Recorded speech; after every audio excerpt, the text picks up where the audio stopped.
5 things a brainless man consistently says. If you appetite to apperceive a man's character, don't attending at his wealth, his clothes, or alike his achievements. Attending at his words. A man's argot is the window to his mind. The Stoics generally reminded us that accent is the mirror of the soul, and aloof as rotten bake apple reveals the bloom of the tree, absent-minded words acknowledge the weakness of the mind. Today on Aloof Accurate Wisdom, we'll bear bristles things the absurd man consistently says. These are phrases that band abroad the affectation and acknowledge ignorance, arrogance, and insecurity. If you admit these words in yourself, it's the alarm to change. If you apprehend them from others, it's the admonishing of who you're ambidextrous with. 1. It's not my fault. The aboriginal cry of the anemic man is consistently blame. Whenever activity challenges him, his aptitude is not absorption but accusation. He credibility the feel at fate, at society, at his family, at luck. Annihilation but himself. But Marcus Aurelius gave us the adverse approach. You accept ability over your mind, not al fresco events. Realize this and you will acquisition strength. A brainless man escapes albatross because albatross feels heavy, but an able man embraces it because he knows albatross is the training arena for virtue. Back he fails, he asks, what can I learn? Back he stumbles, he asks, how can I acceleration stronger? Back he is wronged, he asks, what is still oral my control? Allegation is easy, but it keeps you powerless. Ownership is hard, but it makes you unstoppable. 2. I already perceive that the additional mark of absurdity is airs bearded as knowledge. A brainless man closes his aerial with this phrase. He interrupts acumen by declaring, I already apperceive that.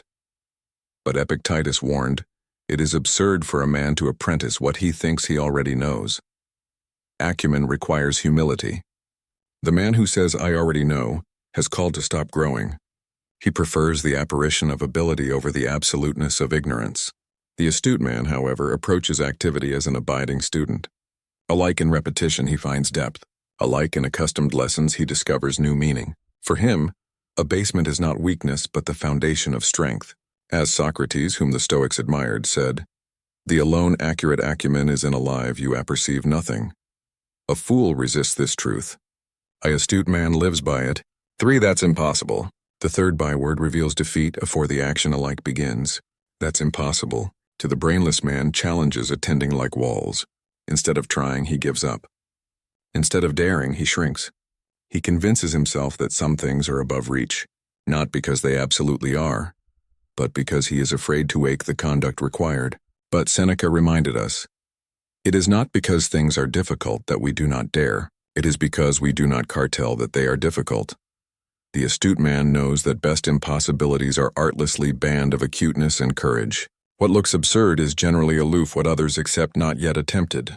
To the coward, accomplishment feels meaningless. To the Stoic, accomplishment is acceptation itself. A man who consistently says that's impossible dies abounding baby deaths.